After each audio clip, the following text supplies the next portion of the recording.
Hello বন্ধুরা, গরম তো পড়েই গেছে। ঘরে যদি টক দই পাতা হয় তবে কেমন হবে?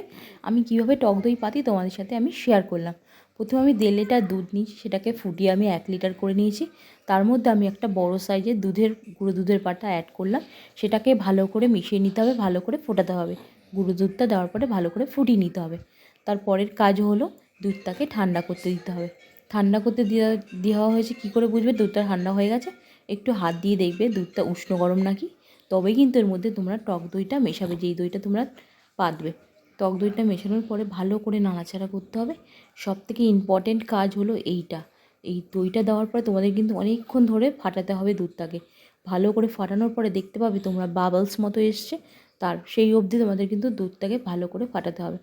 ফাটানোর পরে তোমরা এটাকে মাটির পাত্র বা যে কোনো স্টিলের যে কোনো পাত্রে স্টোর করতে পারো, কিন্তু মাটির পাত্রে করলে কিন্তু দইটা খুব ভালো হয়।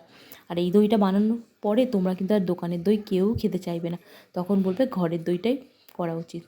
দেখো কীভাবে করছি, দেখছো অনেকক্ষণ ধরে কিন্তু আমি ফাটিয়ে নিয়েছি দুধটাকে।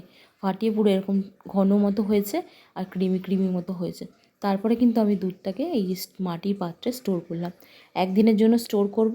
এর ওপরে অনেক কিছু চাপা দিতে হবে, কম্বল চাপা বা যাই চাপা দাও, ভালো করে চাপা দিতে হবে। তার পরের দিন সকালবেলা দেখো কি সুন্দর হয়েছে না দেখতে।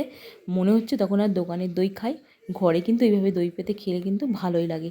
দেখতে পাচ্ছ তোমরা? আর আমি তার তুলে তোমাদেরকে দেখাচ্ছি যে কতটা মোটা আর কতটা ক্রিমি হয়েছে। দোকানের দইয়ের থেকেও ভালো হয়েছে, কোনো জল কিন্তু তোমরা এর মধ্যে পাবে না। দেখতে পাচ্ছ কতটা মোটা আর কতটা ঘন হয়েছে দইটা? এইভাবে একদিন করে দেখো, খুবই ভালো লাগবে।